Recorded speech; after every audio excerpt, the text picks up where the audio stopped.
عربی میں منت عظیم نعمت کو کہتے ہیں۔ مراد یہ ہے کہ اللہ تعالیٰ نے عظیم احسان فرمایا کہ انہیں اپنا سب سے عظیم رسول عطا فرمایا۔ اس پر ہم لوگوں پر کیسا عظیم رسول عطا فرمایا کہ اپنی ولادت مبارکہ سے لے کر وہ سال مبارک تک اور اس کے بعد کے تمام زمانہ میں اپنی امت پر مسلسل رحمت و شفقت کے دریا بہا رہے ہیں، بلکہ ہمارا تو وجود بھی حضور سید دو عالم صلی اللہ علیہ وسلم کے صدقہ سے ہے کہ اگر آپ صلی اللہ علیہ وسلم نہ ہوتے تو کائنات اور اس میں بسنے والے بھی وجود میں نہ آتے۔ اسی لیے اعلیٰ رحمۃ اللہ علیہ فرماتے ہیں، وہ جو نہ تھے تو کچھ نہ تھا، وہ جو نہ ہو تو کچھ نہ ہو، جان ہے وہ جہاں میں، جان ہے تو جہان ہے۔ یا رسول اللہ، سب تو آپ کے صدقے۔ پیدائش مبارکہ کے وقت ہی آپ صلی اللہ علیہ وسلم نے ہم امتیوں کو یاد فرمایا، شب معراج بھی رب العالمین کی بارگاہ میں یاد فرمایا، وصال شریف کے بعد طور انور میں اتارتے ہوئے بھی دیکھا گیا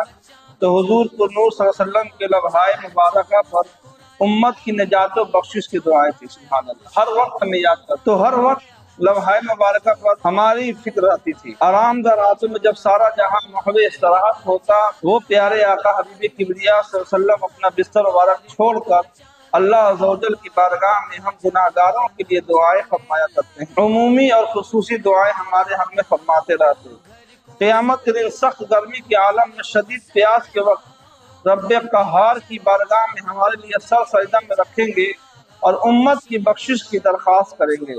کہیں امتیوں کے نیکیوں کے پلڑے بھاری کریں گے، کہیں پلسرات سے سلامتی سے گزاریں گے، کہیں حوض کوثر سے سیراب کریں گے، کبھی جہنم میں گرے ہوئے امتیوں کو نکال رہے ہوں گے، کسی کے درجات بلند فرما رہے ہوں گے، خود روئیں گے ہمیں ہنسائیں گے۔ سبحان اللہ، یعنی خود اللہ کی بارگاہ میں سر سجدہ میں رکھ کر کے دعائیں کریں گے، روئیں گے، اور اللہ تعالیٰ ان کے صدقے میں ہمیں بخش دے گا تو ہم خوش ہو جائیں۔ اور رحمۃ اللہ علیہ کا شعر ہے جس کا ایک مصرع ہے کہ آپ روتے جائیں گے ہم کو ہنساتے جائیں، خود غمگین ہوں گے ہمیں خوشیاں عطا فرمائیں گے، اپنی نورانی آنسوؤں سے امت کی گناہ دھوئیں گے، اور دنیا میں ہمیں قرآن دیا، ایمان دیا، خدا کا عرفان دیا، اور ہزارہا وہ چیزیں جن کے ہم قابل نہ تھے، اپنے سایہ رحمت کے صدقے میں ہمیں عطا فرمائے۔ الغرض حضور سید دو عالم صلی اللہ علیہ وسلم کے احسانات اس قدر کثیر در کثیر ہیں کہ انہیں شمار کرنا انسانی طاقت سے باہر ہے۔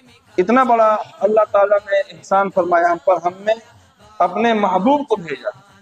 اللہ کیا فرماتا ہے؟ بے شک اللہ کا بڑا احسان ہو مسلمانوں پر کہ انہیں میں سے ایک رسول بھیجا۔ یہ سب سے بڑا، اللہ تعالیٰ نے ہمیں اتنی نعمتیں دی، کروڑ نعمت دی، اللہ نے احسان نہیں جتلایا اور اپنے حبیب کو بھیجا، اور اللہ نے احسان جتلایا کہ ہم نے اپنے حبیب کو تم نے بھیجا۔ تو پھر اس نبی کی پیدائش پر ہم خوشیاں کیوں نہ منائیں؟ اب جب یہ مہینہ شروع ہوتا ہے تو لوگ کے پیٹ میں درد ہونے لگتا ہے، طرح طرح کی باتیں ہونے لگتی ہیں، صحابہ نے نہیں منایا، صحابہ نے نہیں کیا، انہوں نے نہیں کیا، ہمیں نہیں کرنا چاہیے، بدعت ہے، فلاں۔ صرف اس وقت یاد آتا ہے۔ یہ ایمان کی کمزوری ہے کہ نہیں ہے؟ ابھی دیکھیں 15 اگست گزرا، سب نے منایا، سب نے خوشی کا اظہار کیا، جھنڈا لہرایا، اس وقت یاد نہیں آیا کہ اسلام کیا کہتا ہے؟ اس وقت بھی تو یاد آنا چاہیے۔ شادی کرتے ہیں بیٹے کی، بیٹی کی، گھر سجا رہے ہیں، لائٹنگ کر رہے ہیں، پنڈال گرا رہے ہیں، سب کچھ کر رہے ہیں، اس وقت یاد نہیں آتا کہ نبی کی سنت کیا ہے؟ اس وقت تو یاد آنی چاہیے۔